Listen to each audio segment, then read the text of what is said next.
Tudo no mundo começou com um sim. Uma molécula disse sim a outra molécula e nasceu a vida. É assim que começa o livro A Hora da Estrela, de Clarice Lispector.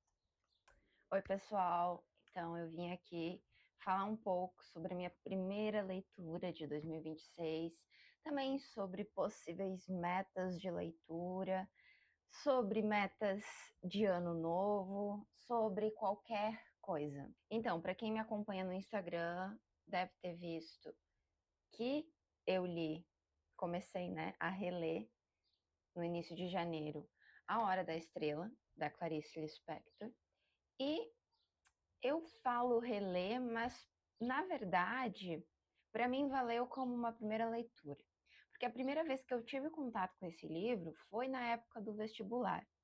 E a forma que a gente leu era guiado pela professora, então a gente ia lendo ele nas aulas e destacando elementos que pudessem virar questão de vestibular. Então não teve aquele contato profundo e subjetivo que você tem quando você lê um livro no silêncio da sua mente, né, sozinha, desfrutando. Então foi diferente. E também eu não lembrava de quase nada, lembrava pontos específicos assim da leitura.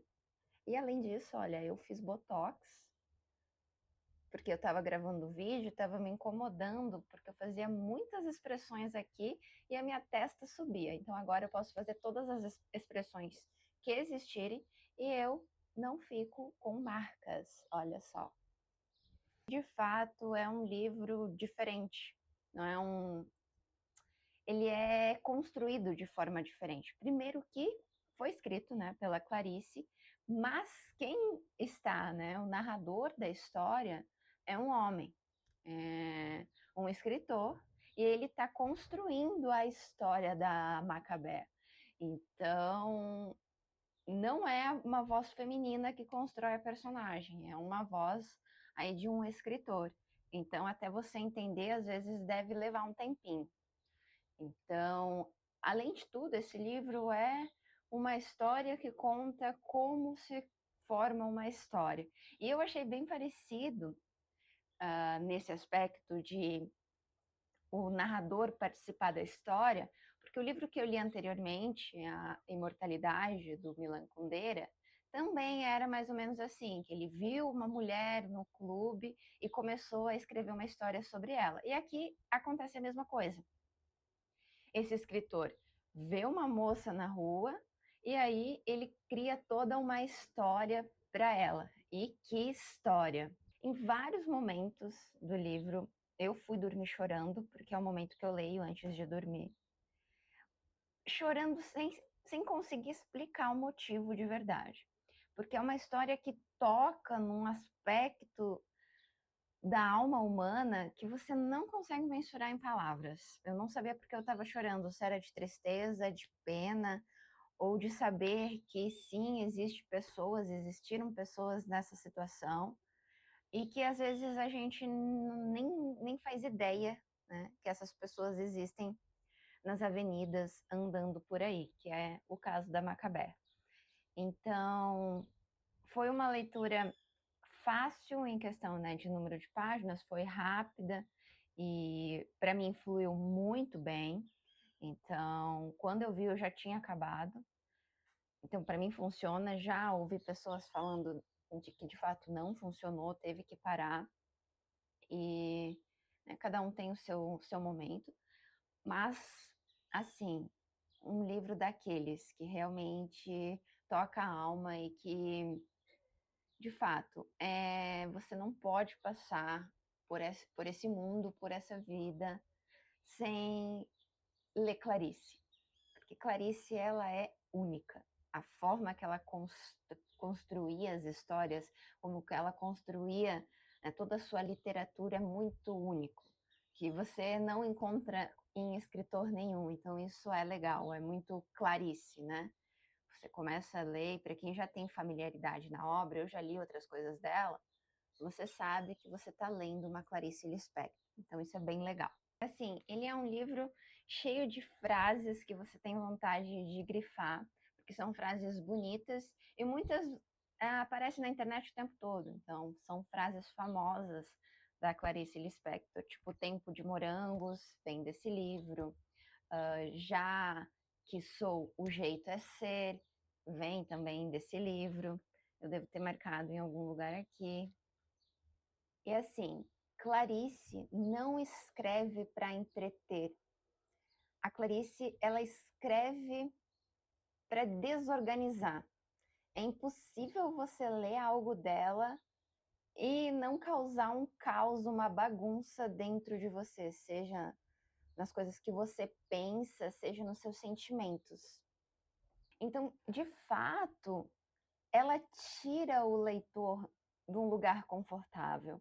Então, se você quer ler algo para relaxar, para se entreter, um romancezinho, você não vai encontrar isso em Clarice, muito menos em A Hora da Estrela. Então, pode ser que isso afaste, né, as pessoas que estão procurando algo só para algo leve para se entreter. Então, é algo que você precisa pensar muito. E naturalmente te faz pensar muito, te faz pensar sobre a vida, refletir sobre essas singularidades que existem em cada esquina, né? E assim, a Macabé, ela não é uma personagem bonita de se ler. Ela também é descrita, né, como alguém magra, fraca, ela não era alguém bonita, né? Que está descrito no livro. Mas também não é bonita no sentido de que não é uma personagem que você se apega, que tem um discurso, uma personalidade. Ela não tem carisma, certo? E é exatamente nesse ponto que a Clarice ela faz algo brutal. Ela nos obriga a enxergar uma vida que o mundo fez a gente esquecer, que a gente não olhe, não dê atenção. Uma mulher apagada, uma mulher sem voz, sem desejos, sem sonhos e vivendo uma existência mínima numa sociedade em que, de fato, só valoriza quem sabe se vender, né? Tem um discurso, uma personalidade que sabe se impor. Ela, ela não é esse tipo de mulher. E aí ela se relaciona com um cara que trata ela mal. E é triste de ver que ela nem percebe o quão mal ela está sendo tratada, porque de fato ela viveu assim, ela cresceu assim, sem ter ninguém preocupado com a existência dela. Então ela recebe uma migalha e ela acha que aquilo é muito. E isso vale para muitas pessoas até hoje, né?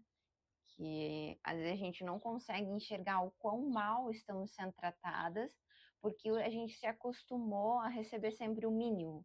Então, qualquer coisa é o suficiente, né, para quem tem o mínimo.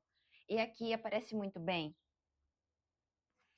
E tem um trecho que é bem no início, que ela até fala sobre isso, e aí a gente consegue entender como ela é apagada, como ela foi apagada, e a tendência é só continuar sendo apagada pelas outras pessoas.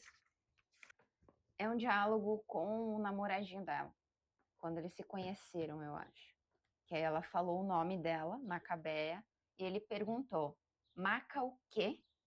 Bea. Foi ela obrigada a completar. Me desculpe, mas até parece doença, doença de pele. Eu também acho esquisito, mas minha mãe botou ele por promessa a Nossa Senhora da Boa Morte se eu vingasse. Até 1 ano de idade, eu não era chamada, porque não tinha nome.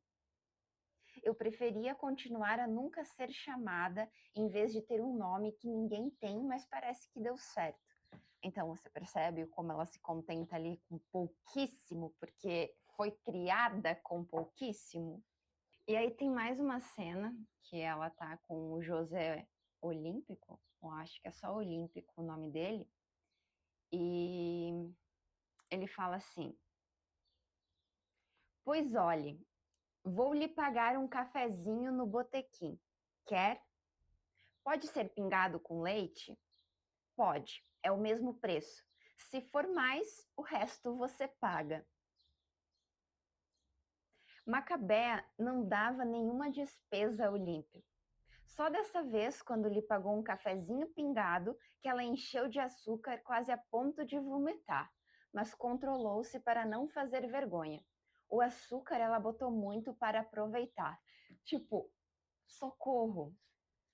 Já era um cafezinho pingado com leite, já era o que ela. Enfim, esse momento me tocou, tá? Me tocou, porque aí ele fala assim: se for mais, o resto você paga. E, enfim, ela achou essa situação algo, né, grandiosa, né? Ele ofereceu para pagar um cafezinho. E aí ela aproveitou para botar bastante açúcar, quase vomitou, mas, né, era para aproveitar já que ela ia ganhar esse cafezinho do Olímpico. Então, são situações assim que desce meio engasgado, sabe? Que, enfim, é difícil de explicar. E aí continua. E uma vez os dois foram ao jardim zoológico, ela pagando a própria entrada.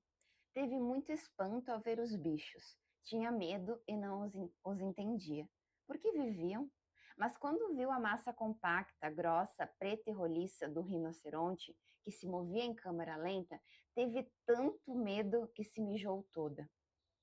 O rinoceronte lhe pareceu um erro de Deus.